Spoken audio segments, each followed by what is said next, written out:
Trois grandes pointures de la presse en ligne, mesdames et messieurs. Bonjour ou bonsoir, selon l'ère à laquelle vous nous suivez. Aujourd'hui, avec un invité spécial, un homme politique, serviteur des dieux également. Autre casquette qu'on a découvert aujourd'hui, c'est un écrivain.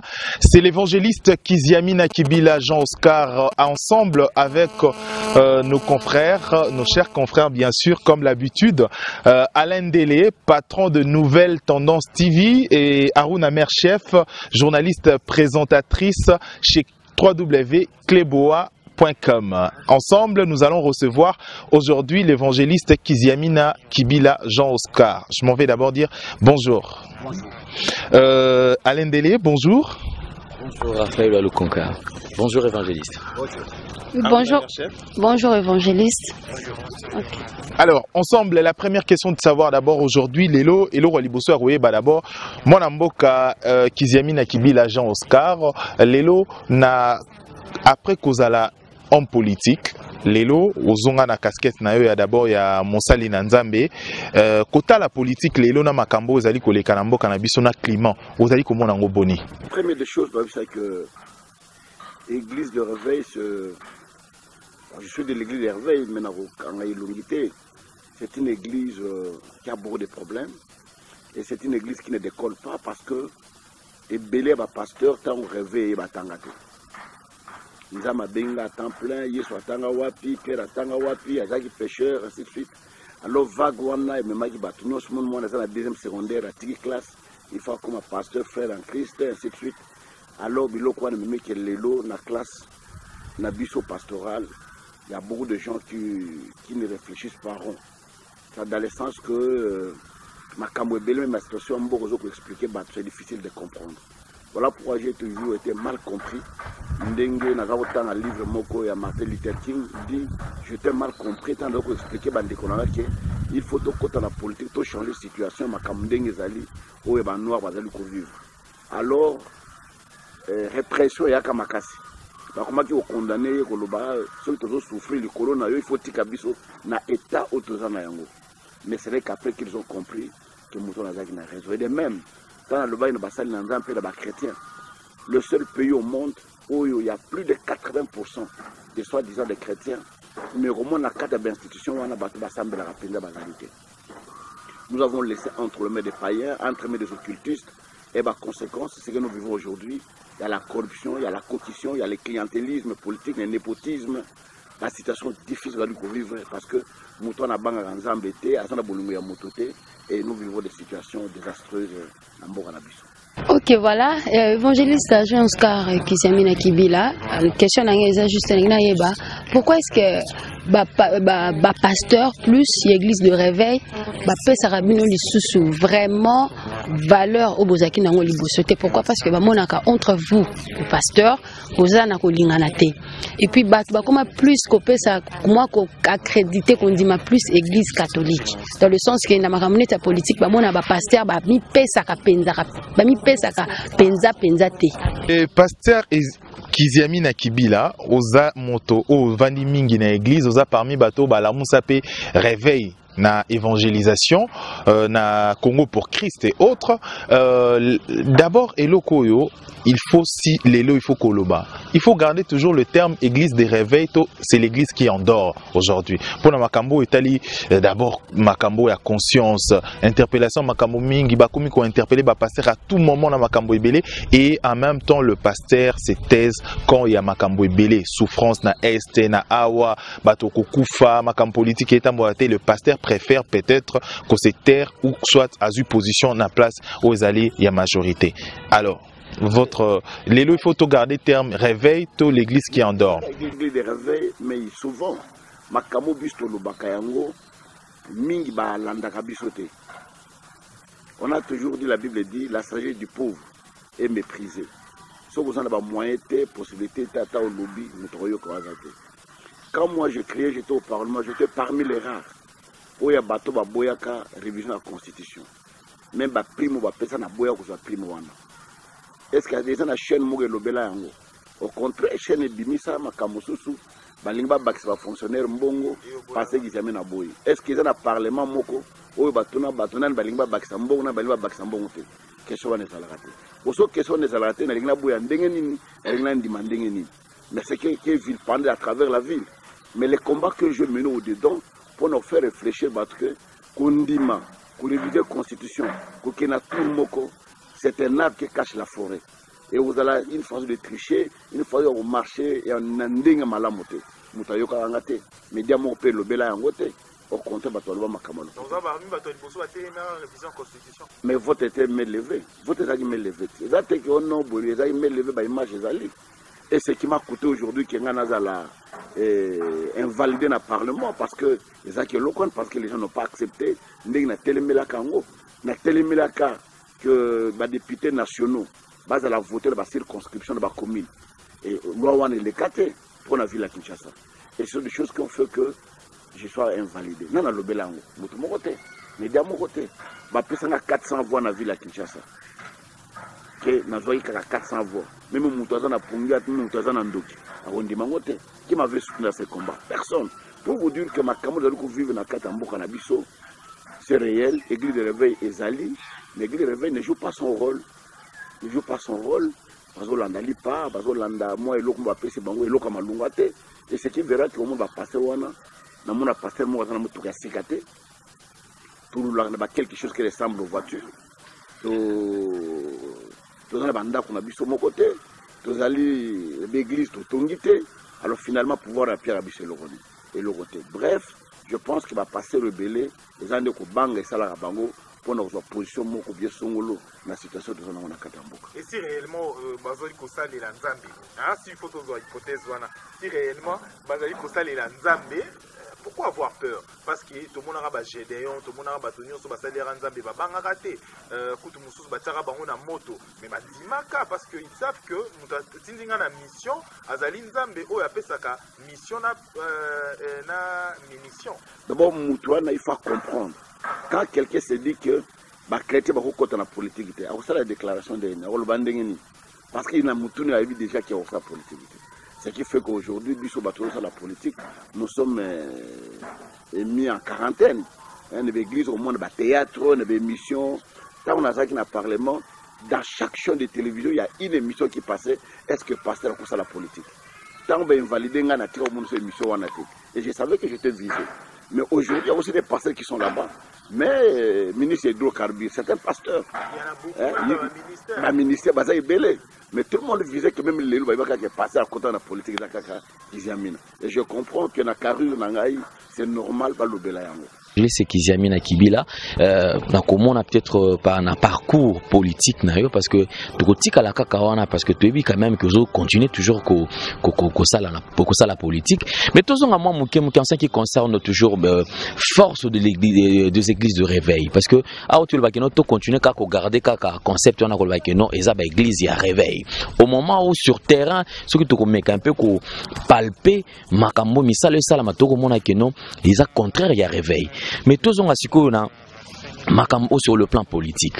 Est-ce que tu continue à couper sa confiance dans les serviteurs de Dieu au bazar l'église et à réveil confiance toto longola yango parce que jusque là le rôle autobande ko s'attendre nango et pas na bino eza otozo mona leloté lorsque le peuple souffre aucun pasteur peut-être azoter les mapona ko lobela yango peut-être le lot tozo mona ozara parmi ba balwa ke noté souffrance et ali mais au départ au mona mosala nzambe non vous savez les politiciens bana misala mabe bazana nini mais une fois à côté na katia ya carré déjà et salama le pasteur c'était alobaka le susute a commis ne touchez pas mewa et communication bato balobi boye oh non on attend nzambe aloba mais Congo na peuple nango bazo continuer ko souffrir est-ce que tokoki lisusu ko pesa bino confiance par rapport à rôle oyo église ezo jouer na kati ya mboka toto longola biso confiance parce que jusque là tozo ba souci place nini tokotia bino nous fait notre confiance parce que vous devez savoir dans chaque règle ne manque jamais d'exception. Nathan Eli a lobin kolo na tikalinga moko. Dieu lui dit non, tu n'es pas resté seul. Il y a encore 7000 qui n'ont pas encore fléchi leurs genoux devant Baal. Les lots barrares serviteurs bazali, au bazo bunda pona mboka, au bazali se manifester, au bazali peut-être se sacrifier d'une manière ou d'une autre, bazali, bazangité. Je pense que malem avec le temps, il y a des choses qui vont se dessiner. Mais pour ça, la bise confiance, on se bat. Malgré tout ça, le nombre est réduit, mais le combat continue. Toujours le Belayango, Makametali, Mboka souffrant. Et d'ailleurs, je vous dirais, ce sont des parties qui souffrent plus. Parce que le dimanche, dès que prière est ici, moi, offrande, maman, Mokaye, dans un hôpital, Makile, Zalite, papa, Soko Sumangai. Frère Mokaye, n'a pas l'examen, Mbonga, la bise, Zalite, Abouye, Zalite. Donc, tu verras qu'il y a toujours des problèmes. Et même à Bissoana, même au l'église, offrande, coûte à combien? Les leçons, on t'a payé 500 francs. Pour ça, $1, combien de personnes? 4 personnes, il faut pas payer ça. Pour ça, $1 à Pamba. Et devinez qu'est-ce qu'ils ont dans ces églises? Absolument rien. Ok, voilà, l'évangéliste des gens au cœur que j'ai mis là, c'est ça, ok, voilà, évangéliste des gens Oscar Kizamina Kibila. Question nangeza ba celle nanza mususu ba lekaki na mo ba chaîne bazolo ba que Dieu veut reconstituer l'église. Dans quel sens? Azolinga boma ba pasteur misusu oyo génération akala oyo bozo sala basali musala bien te ba bemi makambo belé mususu ya mabe. Et pas batu, et dans l'église, au moins un pasteur, il y a une église à zoter, mais débauche à la église wana. Pas pasteur, bah ça peut source, il y a ma camusou, ma béo et comme bien sur na foyer batu, et bien alors on dit baolinga aboma génération ba pasteur o yakala. Par rapport à cela, évangéliste Kolobani et puis na église eza okomona beaucoup en église car pasteur ni mtana ba jipa bien, yenda za bien. Pasteur a commis quoi Nzambe. Bah tu église bandimi voiture est à la car ya pasteur. Bandimi l'église bana mutukate mais quand bandimi na bazo ya wana bazo souffrir bango lisusu faut ba pesa ka badon il faut basala ka boy donc ba pasteur bazo lia kana sima bandimi. Kolobani par rapport à ça. La première des choses dans le baquet Nzamba ko bon pasteur parce que ba salima be. Pour ça Nzamba zake mutu mabe abongwana. A changer mais à confater. Ça c'est la première des choses. Ma beza quand l'église de réveil. Moi, je veux que j'ai passé beaucoup de temps en l'église catholique. Je voulais devenir prêtre. Avec ça, termine à couvent. Mais combien de prêtres qui ont des enfants?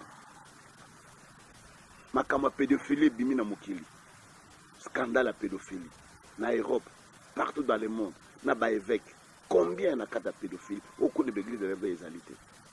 Pour nous, nous avons bangote. Nous avons linké mouton à bon. Et Yami Balé, c'est mal. C'est une mauvaise intention. Quand un pasteur va vivre à carrosse pour une aboye. Je parle, je suis devant le micro. Depuis un pasteur, il y a qui s'amène à terre, on doit taper à voiture dans l'église. Ah bon? Mais non, je vous dis franchement. Ceux qui sont micro, même dimanche, l'église, est-ce que vous pouvez pasteur un cadeau? Je vous dis, nous sommes au moins 12 parcelles. Na mbongo na ngana motokinde na tambolaka na ke kutela mboka boye ba pambuli ngai na ina somi le panfo l'église na tamboli boye ba pambuli ngai na somi 12 parcelles on a somi nga mona za locataire. Dans l'évangélisation, dans l'évangile.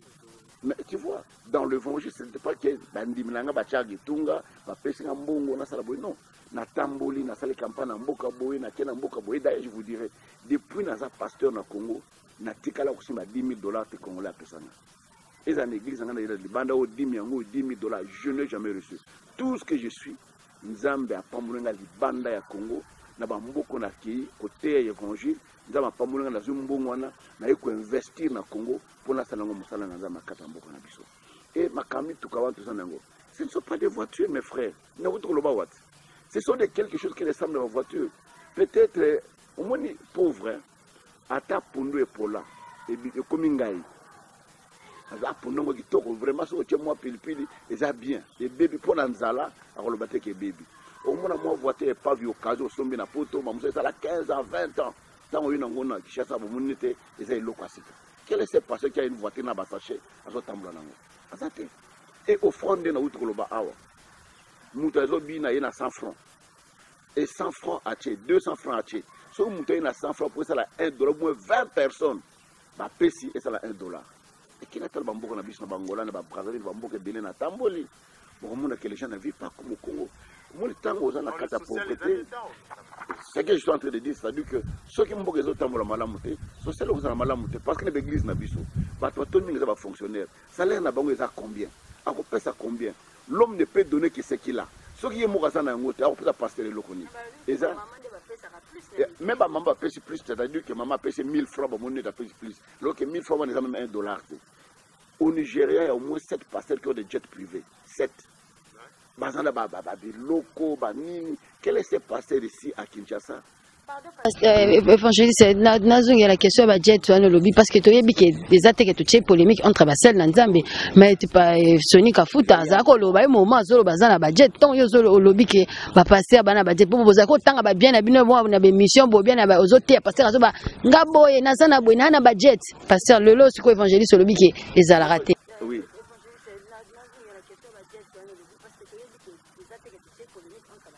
Oui, oui.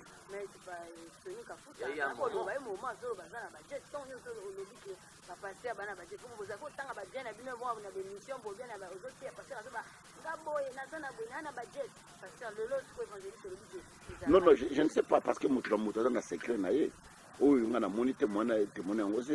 Il faut que tout le monde. Mais je vais vous dire une chose. Que ce que tu as vu, pasteur, quartier Mobimba. On a créé en Nigeria une fois, on a quartier Mobimba, l'église, il y a passé Mobimba. Quel est ce pasteur aujourd'hui qui a une telle situation? En réalité, au moins, quand on a un quartier Mokoboé, bien en beaucoup de pauvreté, il y a pour les sosos.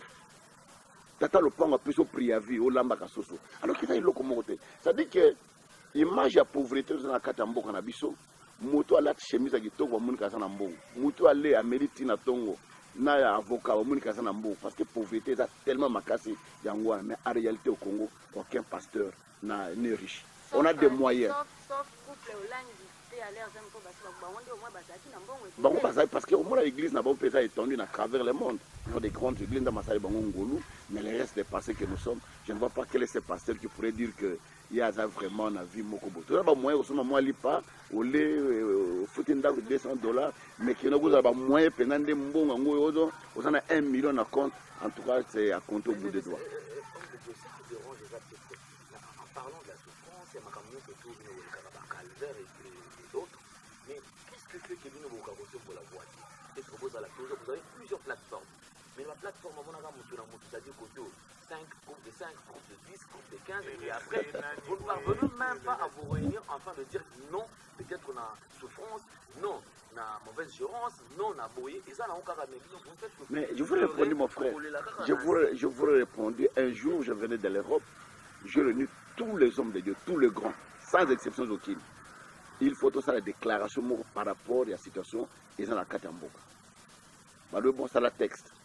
Na sali composition à texte ya memo tokotanga na tindeli bango nyos mutatanga atala sur amendement mo rezali batangi il faut tokuta na jour wana na ACK. Tu étais présent? J'étais présent. Ah merci.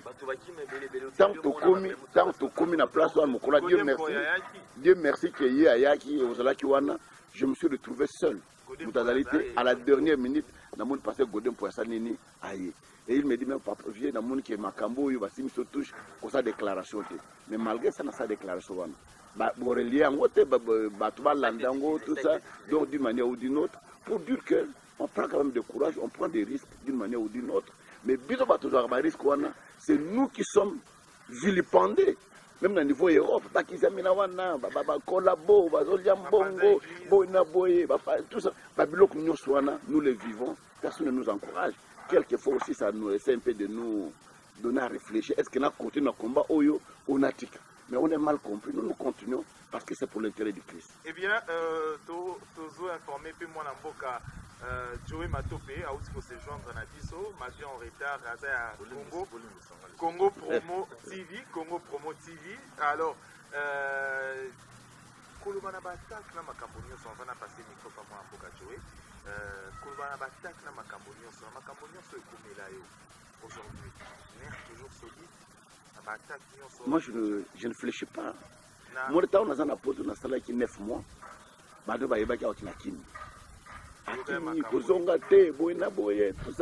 que les 30 mois qu'on a marché, qui va boire à la crimogène à 4 églises.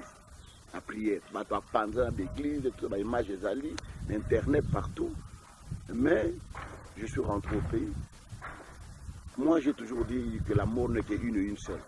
okufa na malaki, okufa na monduki, okufa na accident, okufa na nini, kaka liwa moko. Un homme ne peut pas avoir peur.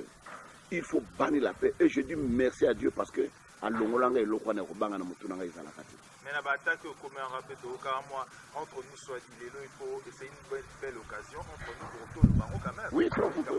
Comme un rappel qui pasteur Kiziami na Kibila na poto kanga ba Kiminayo na Kinzungu moko boye na Molagi na Molagi au boire ba na cimetière moko ko bandimba ila rombongo ebele entre nous soit dit.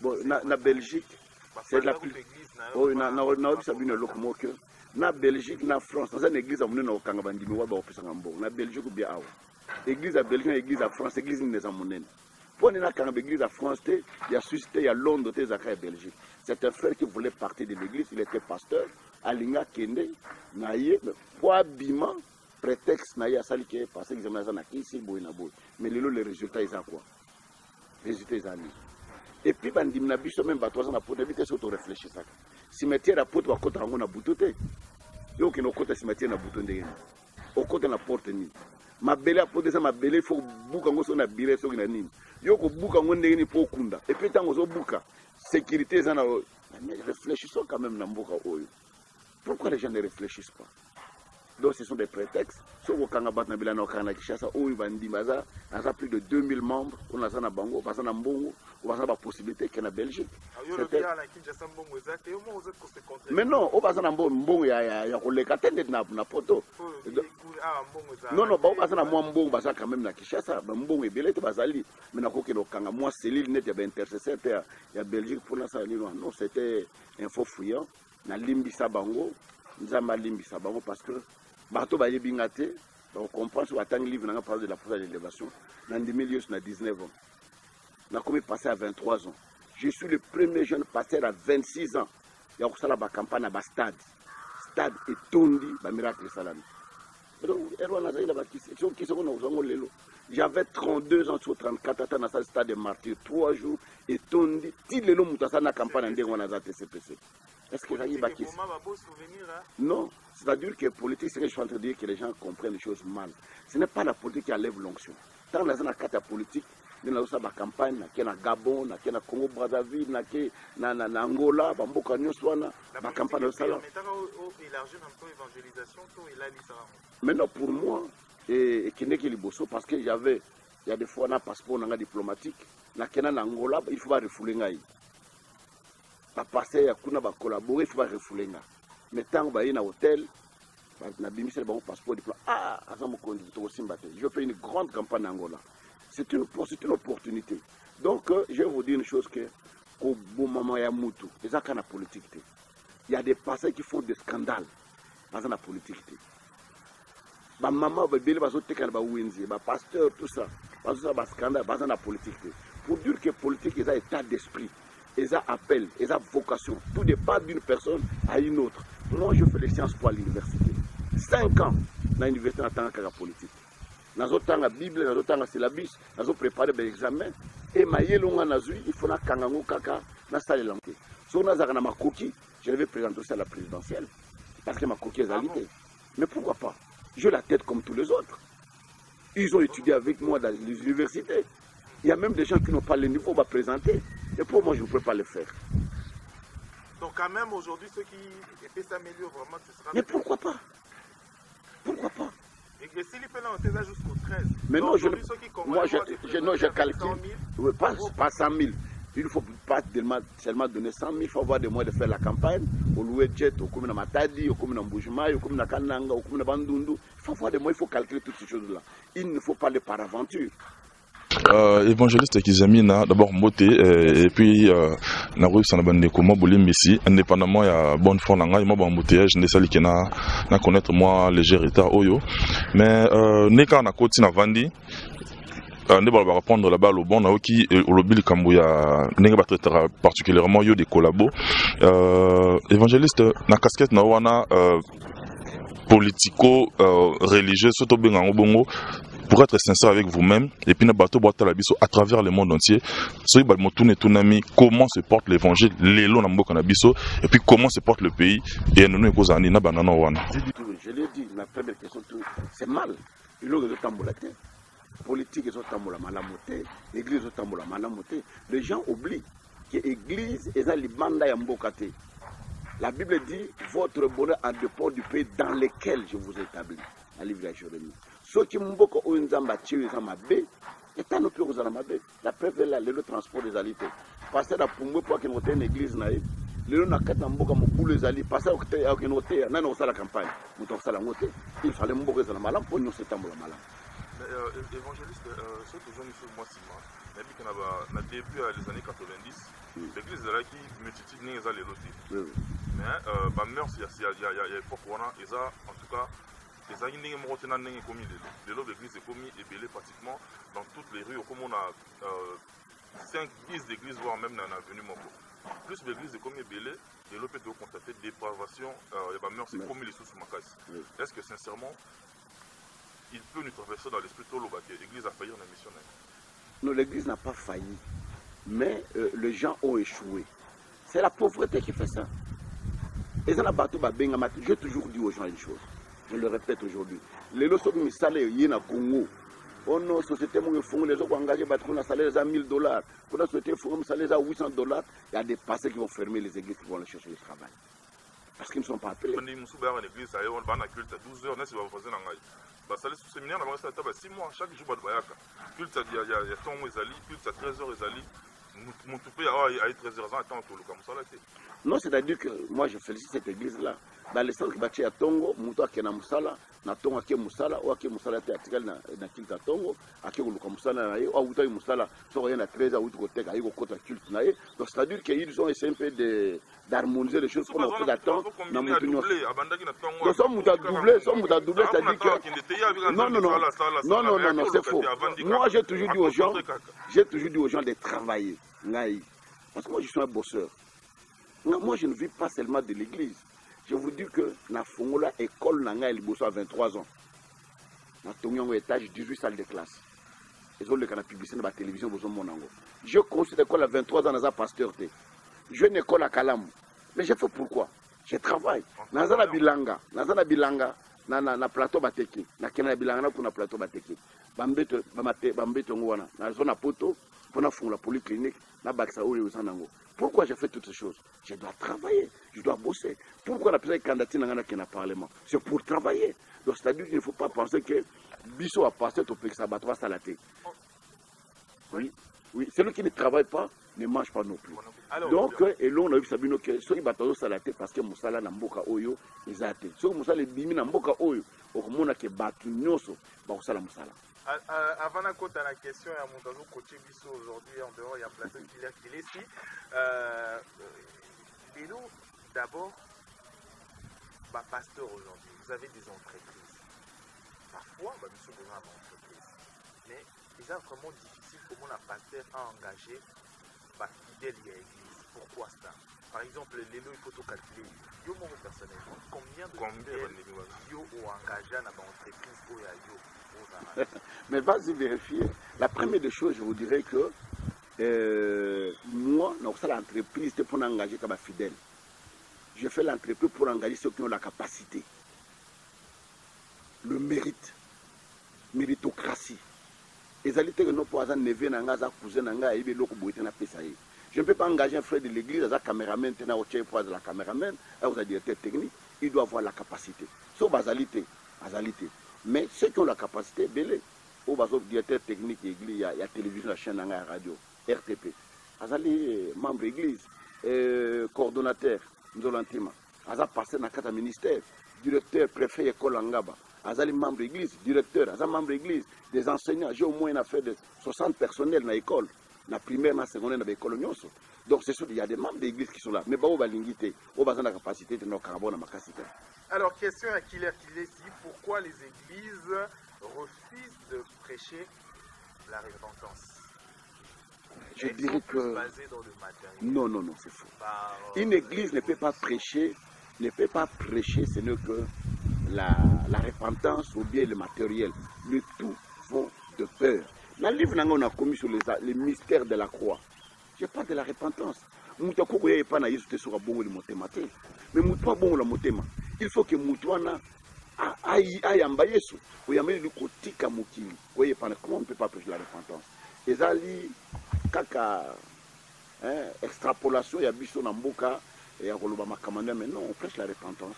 Bon, deuxième question ça loko comme ça na comprendre té na ba église okuta effigie nde bachaka photo à pasteur mais bache photo bache na ya mama pasteur na ya baraté ngaka loba nini pourtant ozaki appelé yo moko mais l'église mo bache photo à pasteur mama na biso kitoko bazu bache na mama na biso wana elinga ko loba nini bongo na église on a évité wana botuna na église bo mona yango parce que mukolo vision on a comprendre que expliquer pour ni na tia lokola nga na tia te moi expliquer bino ezate pe na église nga pe me figi nga moko ezala raté donc moi expliquer bino ezate mais vision on dirait comme contagieuse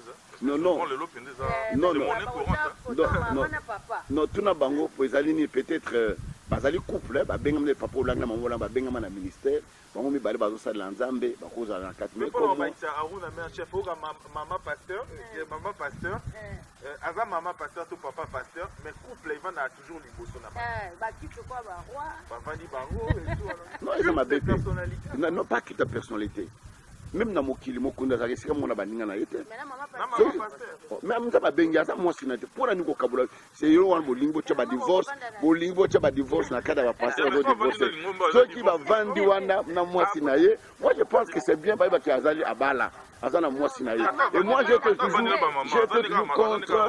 toujours contre et ba passer même balata ba PTT il faut osala na ngona loboko ba biki obala. Et de deux, moi je ne trouve pas le mal, parce que avant d'appelé moi Sinaïe, dans 4 églises, je trouve pourquoi les séparer. La Bible dit qu'on ne sépare pas ce qui est dit à Ini. Vous voulez les séparer pourquoi? Merci mon amboka évangéliste Kizami na Kibila. Mais tozonga na ngina zongi sokama mukina esika oti point moko oti soulever awa en ce qui concerne retour na yo na Kinshasa lorsque ozaki ilikanisi akosangisa basali na nzambe nyonso tu enfin que bon meka ko lever voix toko tombola mongongo pona tina na koloba non na mabe ozoleka na kati ya mboko to pona ko lakisa ki boza na bomoko na peuple tokutana na bandal esika esimbaka penate parce que otikala enfin otikala yo moko zo ba souste ko banda wapi osuka wapi mais quand même na courage tu apprécies courage na yo parce que zo quand même aloba puisque vision ezalaki déjà tozonga na kati na vision na yo wana. Que pensent les hommes de Dieu, les serviteurs de Dieu? Que pensez-vous pour Namboka Nabiso? Parce que le lot, c'est que vrai, le Congo traverse un moment très difficile et puis le pays c'est tout dans un état chaotique. Tous en a besoin basal nzambe baloba nzambe azoloba nini pona mboka na biso toko kende wapi lokolo zoki pe likaniswa na tango zongi bosolola na banzi ke likaniswa na otikala kotika ngote yebisa biso pona likaniswa na osuka wapi to okomi na niveau nini? Je pense que les canaux soit qui là parce que je n'ai pas compris je ne me suis pas fait comprendre na ba bande konangai. Parce que vous savez qu'il y a des gens qui se trouvent du côté de la mangeoire.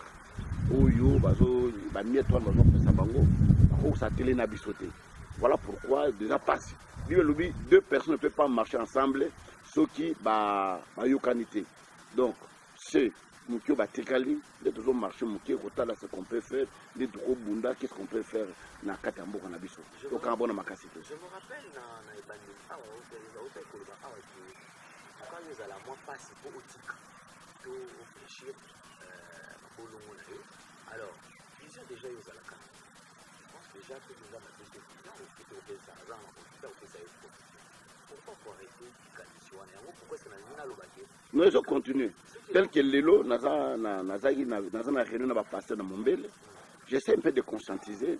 Moko na moko solo na bango, tambola, comme mekamuke, mais. Il y a au conseil des églises de réveil. Okay. Alors, siko yango tozonga siko na o Italie mboka na biso.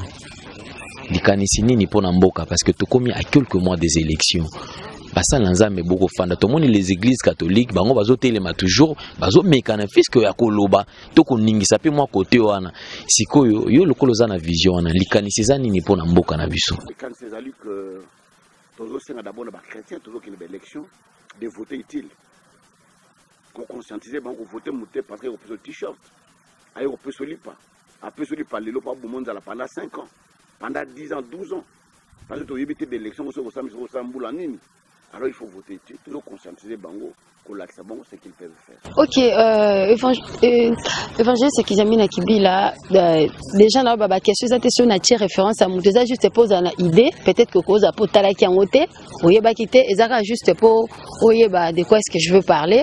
Eza la jeune moko, bon petit frère par rapport à Bino, azole kana ba chaîne, na ba réseaux sociaux, na ba chaîne de télévision, pas azole kaka évangéliste Roger Baka, aleka qui na dit na ba chaîne belé ya ba TV na biso awa nosaki liwa ya couple olangi makambo ebele maye lisusu alobi aye pona aza contre ba faux pasteur combat na eza ba église ekangama par rapport à cela idée na yo impression ko ozani papa. Moi je suis d'accord l'église m'a fait kangama nous muto kangapa église m'a parce que bible lobi na ya mabe na malambo tikango ekola kolo ngo tango ya ivre na bleu ekola ensemble ya ko ibane ko longolango les deux ça passe à comprendre que les ali boye les ali pakala.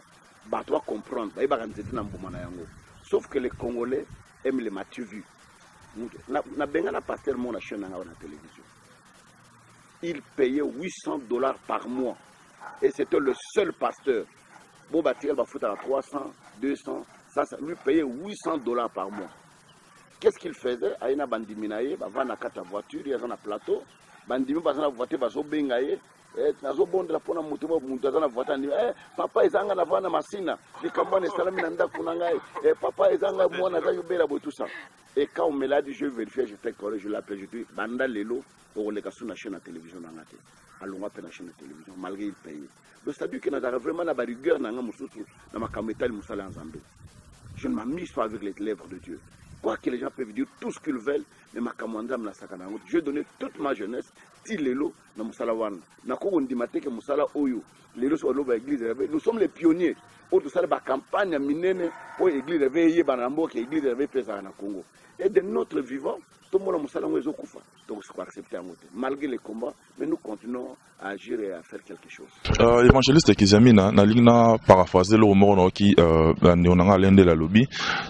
Atuni motuna nzambe alobi nini nzambe azoloba nini ezelo montre capital parce que lelo on a l'impression que nzambe akomi koloba en fonction ya environnement parce que tout tambo na mangomba lelo yoka kuna nzambe alobi voyage ya nzambe alkitisi message ba visa ezo sopana bona bo donc visa c'est-à-dire égal poto ce nzambe ya poto aote ya bango visa ya wapi c'est la pauvreté et ça la bato ndenge wana lelo congolais soka vio mo ekiti na njili Keyo so bato muta otuna te so kene wapi ba kota kaka même bazo kene enfer même bazo kende ka to bimaka place ke boire biso kaka c'est le problème de la souffrance na kena na Angola c'est difficile au monde Angola mon a problème ya visa comme extraordinaire pour voyage parce que bazo le malam na kena na Gabon au monde te ba Gabonais d'ailleurs au monde ba on exil kuna na mboka na ba poto wana baza rare au monde bangote si les Congolais pensent à sortir makamba viser zali okolia soso okolia 3 fois c'est la pauvreté c'est la misère et batomol ke maté ko benda batonde yango wana faut oui faire toutes ces choses là mais moi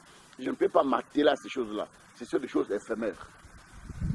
Alors to solo la makambo siko tozonga tomoki na presque na suka ya édition na biso to rappeler bato o balandi biso peut-être ba éviter to yambi bongo pasteur évangéliste Kizamina Kibila Jean Oscar azali honorable député honoraire également écrivain nakati ya casquette na écrivain oyo etikali ngonga ya suka to lobela makambo oyo azali ya ba livre o ba ouvrage o otie na porter ya ba congolais nyonso avant to kende yango impression na yo ezali nini na dauphin oyo majorité présidentielle a présenté.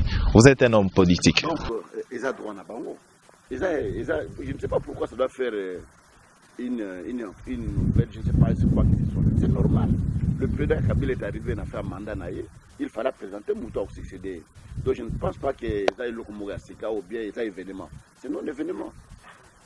Non événement aujourd'hui, le président s'est décidé, on s'est retiré déjà et le non, il ne se décide pas. La Constitution dit qu'après 2 mandats, il faut qu'il. Mais en fait, après 2 ans, apparemment, Dauphin Ngouabando s'est présenté. Qu'est-ce que le Dauphin aujourd'hui au Moni Lelo va présenter? Est-ce que aujourd'hui la présidence, son profil répond quand même à ma critère? Moi, j'ai travaillé avec Chadari quand il était député, avec un collègue dans le Parlement. Je connais Chadari très bien. Devant 5 ans. Et puis en 2012, j'étais réélu 4 mois après avant qu'il soit invalidé. Il a mis il peut faire quelque chose, mais moi je pense que c'est un arbre qui cache la forêt. Et moi je ne pense pas aux élections. Je ne crois pas. La première des choses, il y a l'opposition qui dit qu'il y a une élection avec la machine à voter. Et au niveau de la majorité, il faut élargir la élargir situation tina octobre. Auto vanda le col boy machine wana to vanda to solo là. Et ko vanda ba ko vanda ba ko longola machine.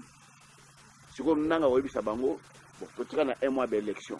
Bo petanga temps pona que ko imprimer nini ba bulletin. C'est-à-dire que ba ko sa nini ba ko baksa mikolo. Et opposition, comme nous n'avons pas de personnalité, nous n'avons pas de gens qui ont la tête sur les deux épaules, ba ko négocier le gouvernement Yassika. Donc, 3 mois ou bien 6 mois, donc, il faut que le gouvernement union nationale pour préparer la transition et l'élection. J'arrive. Donc, il y a une situation. Alors, il faut soit l'élection, vous allez la contester. Quand vous allez contester, le cours suprême va annuler l'élection. Vous allez faire une année pour qu'il y ait une élection. Ça veut dire qu'il y a beaucoup de pièges qui sont tendus dans la catégorie que nous sommes. Mais les lots, il faudra lever ma campagne opposition aujourd'hui. Absence, il y a moins d'Amboka Moïse Katumbi. Non, ils ont démontré que le pays n'est pas démocratique. Ils ont montré que. C'est pas un Congolais, c'est un Mais Italien. il a été gouverneur pendant 10 ans. Il a été élu député national, élu député provincial dans le Congo. On n'a jamais entendu parler de ça. Les lots sont qui avaient pu naître moto quelque part au Azara angolais. Pas Azara papa rwandais, Azara burundais, Azara boy. Ça c'est des faux frères. Même nous avons des présidents à travers le monde où Obama, il est kenyan, mais il a été président aux États-Unis. Sarkozy, Azali français de soucheté. Et il y a tant d'autres que nous connaissons. Ça c'est un faux combat. Moi je pense que ce qu'on a fait pour empêcher Katumbi à Kotate, c'est une grosse erreur qu'ils ont commise. Il faut le laisser entrer à concourir dans Batnos Batala de quoi il était capable. Alors c'est pour dire même un slogan, il y a des choses où Toubaroki qu'on pensait toujours à lui. C'est à travers les ouvrages également et puis ce qu'il a pu faire Nakati à scène politique et autres. Mesdames et messieurs, ça n'est fini pour cette édition qui a connu la participation. Il y a mon Amboka Alain Délé, patron, il y a Nouvelle Tendance TV et Aruna, maire-chef, il y a Cléboa, www.cléboa.com et également il y a Ndeko, Joey Matopé, au Azali, il y a Congo Promo TV ensemble, na coaching, il y a Ndeko Killer qui est sur Azaki, Libanda ya caméra, ensemble, Toyambaki Bongo, l'homme de Dieu, l'évangéliste Kiziamina Kibila, Azali, honorable honoraire, également écrivain, Toutiko. Candidat cette année? Ah bon, circonscription. Oh, courage, plein succès. Espérons que tout le monde a un parlement. Oh, il y a mis balai, mais parlement a mis balai en Ozana. Koko Soming, tout le monde a candidat. Mais quel candidat! Merci, mesdames et messieurs. Tokutani prochainement pour une édition Moussoussou. Au revoir. Au revoir.